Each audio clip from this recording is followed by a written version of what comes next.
आपण या आंब्याचं कापून त्याला पल्प काढून टाकणार आहोत.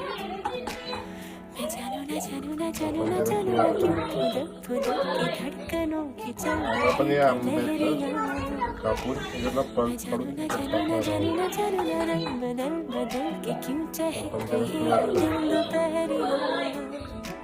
नमस्कार, जय महाराष्ट्र.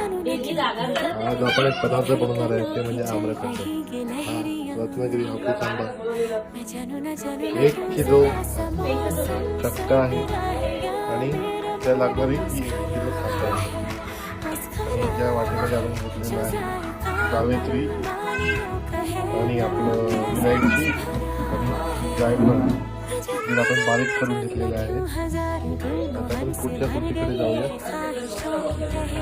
नमस्कार, जय महाराष्ट्र. आज आपण एक पदार्थ बनवणार आहे ते म्हणजे आम्रखंड. रत्नागिरी हापूस आंबा 1 किलो चक्का आहे आणि त्या लागणारी 1 किलो साखर आहे. ज्या वाटीमध्ये आपण घेतलेलं आहे सावित्री आणि आपलं विलायची आणि जायफळ जे आपण बारीक करून घेतलेलं आहे. आता आपण पुढच्या कृतीकडे जाऊया.